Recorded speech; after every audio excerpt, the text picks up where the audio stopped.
an ancient Chinese Han Dynasty tomb inside a mountain dates back over 2,000 years and has a large scale and 34 chambers.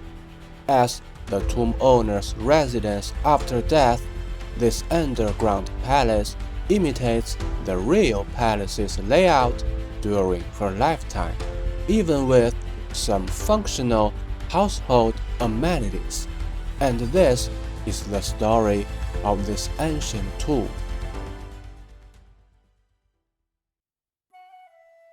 In the early 1990s, local farmers in Yongcheng City, Henan Province, China, accidentally discovered a mysterious cave while quarrying with explosives. After the archaeologists came to investigate, they believed this was an ancient Han Dynasty tomb and began to excavate.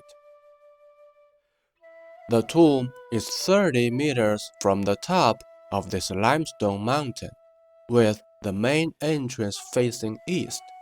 Archaeologists found horse-bone remains and chariot parts in the two chambers on the right, indicating that they symbolize garages. More than 1,000 square boulders blocked this section initially to prevent tomb robbery. We can see from the photo that after they removed most of the boulders with the help of heavy lifting equipment, those two chambers emerged slightly. Unfortunately, these boulders did not deter tomb robbers, who broke some of them and entered the tomb anyway. After they removed all the boulders, the entrance to the tomb, blocked with stone slabs, appeared before the archaeologists. Some stone slabs were damaged, and the robbers from ancient times entered the tomb right from there. There is a laser pointer at the entrance. We will know its function in a moment.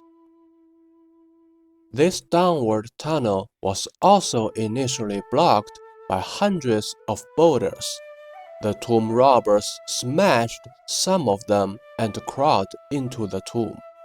These chambers on either side of the tunnel once had stone slabs as doors, but tomb robbers destroyed many of them and went inside.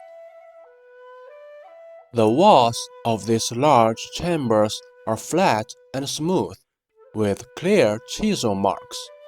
Tomb robbers looted this place thoroughly, and archaeologists only found chariot parts and weapon fragments, indicating they served as warehouses and storage rooms. Most of the items we see today are replicas, with only one exception, and we will get to that in a moment. Archaeologists found fragments of roof tiles in this open space at the end of the tunnel, indicating that there was once a wooden building, then collapsed as the wood decayed. On those roof tiles, they found the inscription Eastern Palace, indicating that this was where the tomb owner entertained guests. The chambers on both sides are likely storage rooms. Ancient Chinese believed that death was the continuation of life, and that the way of life after death should be the same as when alive. Therefore, as the residence after death, the tomb's layout was often similar to the tomb owner's house when they were alive, and they would bring almost everything into their tombs. Even if the tomb ends here, it is already quite large. Surprisingly, there is another downward tunnel ahead, which also has chambers on both sides. This tunnel section was also initially blocked by hundreds of boulders. The tomb robbers took everything from these chambers, leaving nothing behind. Based on the previous discoveries of Han Dynasty tombs, archaeologists speculated that these chambers may have stored bronze vessels and pottery. This tunnel ends at the main burial chamber, surrounded by a corridor. Archaeologists found roof tiles with the inscription "Western Palace" here, indicating that this was the tomb owner's bedroom. Archaeologists found jade pieces in the tomb, apparently from a jade burial suit. Ancient Chinese believed jade could keep corpses from decaying and guide souls to heaven.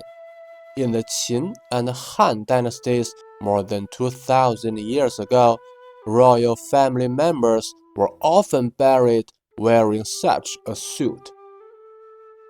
Based on this and other clues, archaeologists concluded that the tomb owner was the wife of Liu Wu, the king of Liang during the Han dynasty, and the tomb dates back to around 125 BC. The red dot on this sculpture's forehead, which looks like a sniper's red dot, comes from the laser pointer we saw earlier. It indicates that the tomb entrance, the two tunnels, and the main chamber are in a straight line, like a central axis, and the other chambers are almost symmetrical on both sides. Several small chambers were built around the main chamber, seemingly to symbolize the dressing room, shower room, and washroom. Speaking of which, this is a toilet from over 2,000 years ago. Archaeologists have found toilets in many ancient Han Dynasty tombs, which shows people at that time paid great attention to how they lived after death. There is a corridor around the main chamber, which seems to symbolize the corridor in a courtyard. The structures of the royal tombs in the early Han Dynasty were very complex, and they tried to reflect the residence of the tomb owner during their lifetime to the greatest extent possible. The purpose of this chamber, which contains a pit with a stone slab fence, is confusing. Archaeologists speculate that this may be a cellar for storing ice. At least 3,000 years ago, the ancient Chinese began to cut ice from rivers in the winter, store it in cellars, and then take it out to use in the summer. What we see now is a seemingly unfinished tunnel that extends several dozen meters south toward the direction of her husband's tomb. Perhaps they planned to connect their tombs and let them reunite in the afterlife. I guess we may never know. The main entrance of the tomb faces east, and that is where we came in. Behind the main chamber, connected by the corridor, there is a third tunnel, more than 50 meters long, leading to the west entrance. This tunnel was also initially blocked by hundreds of square boulders, and archaeologists did not clear all of them. They left some for us to understand what it looked like at first. The chambers on both sides of the tunnel were likely once filled with burial objects. Of course, tomb robbers looted almost all of them. Again, the Han Dynasty people paid great attention to the lifestyle after death, especially the royal family members, who would bury many treasures in their tombs, Therefore, these tombs naturally became the target of tomb robbers. The west entrance of this tomb is not open to tourists. We can only look out through the gap between the two doors. The layout is similar to that of the east entrance. In other words, the tomb runs through the mountain from east to west. Specifically, the tomb is 210 meters long from east to west, about the length of 2 football fields. It covers an area of more than 1,600 square meters, about the size of 4 basketball courts. It has 6,500 cubic meters of volume, about the size of nearly 3 Olympic swimming pools. Over 3,000 boulders blocked the tunnels and entrances, and it took archaeologists more than 9 months to clear them. There are very few historical records about this queen of Liang.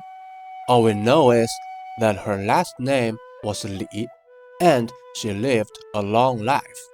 She also witnessed the rise and fall of the Liang kingdom. As the kingdom's power declined, the Liang royal tombs after her were no longer as large as this one.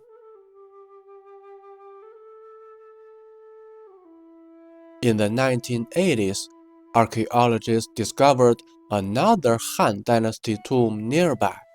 The tomb owner was probably her son, the 6th-generation king of Liang, Liu Mai.